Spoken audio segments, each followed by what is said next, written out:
পাবনার ঈশ্বরদীতে সম্প্রতি আশঙ্কাজনক হারে বেড়েছে চুরির ঘটনা।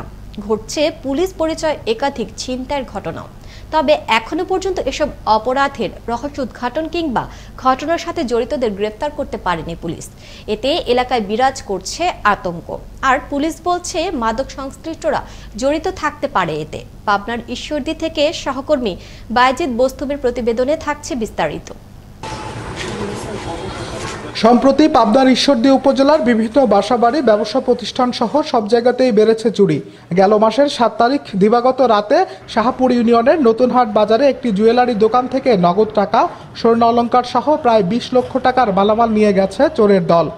17 তারিখ দিনে দুপুরে আওতাপাড়া এলাকায় অবসরপ্রাপ্ত এক অধ্যক্ষের বাড়িতে কেউ না থাকার সুযোগে বাড়িতে প্রবেশ করে চোরের দল।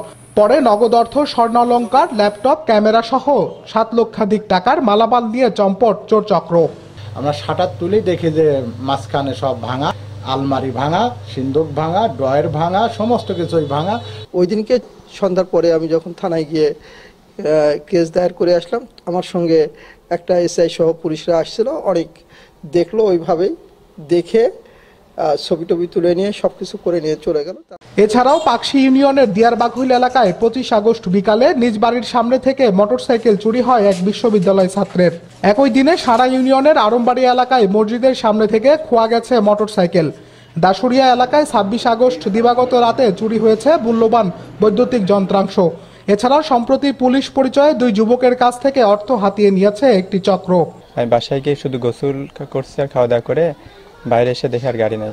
মোটরসাইকেল এখানে রাখি, জহরের নামাজ পড়তে ঢুকেছি, নামাজ শেষ করে বাইরে হয় দেখি আমার মোটরসাইকেল এখানে নাই। কিছু আমার গাড়ি ওভারটেক করে গাড়ির সামনে এসে দাঁড়াই, তো এসে প্রথমে আমার বাম হাতে হ্যান্ডকাপ পরায়, বেড়ধর মারধর করে আমার হাতে একটা মদের বোতল ধরিয়ে দিয়ে আমার বাসায় হুমকি ধামকি দিয়ে প্রথমে 1.5 লক্ষ টাকা দাবি করে, নগদ 7,500 টাকা নিয়ে গেছে, আর বিকাশে নিচে হলো 10,000।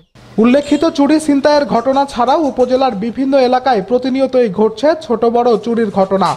অধিকাংশ চুরি ছিনতাইয়ের সাথে মাদক সংশ্লিষ্টরা জড়িত থাকতে পারে বলে মনে করছেন এই পুলিশ কর্মকর্তা। প্রায় 60 থেকে 70% চুরির সাথে এরা জড়িত। তো মাদক যদি আমরা নিয়ন্ত্রণ করতে পারি তাহলে দেখা যাচ্ছে আমাদের অন্যান্য অপরাধগুলো কমে যাবে। সকল ঘটনার সাথে জড়িত অপরাধীদের দ্রুত গ্রেপ্তার করে বিচারের মুখোমুখি করার পাশাপাশি চুরি ছিনতাই হওয়া মালামাল উদ্ধারের দাবি ভুক্তভোগীদের। বায়েজিদ বোস্তামি, আনন্দ টিভি, ঈশ্বরদী, পাবনা।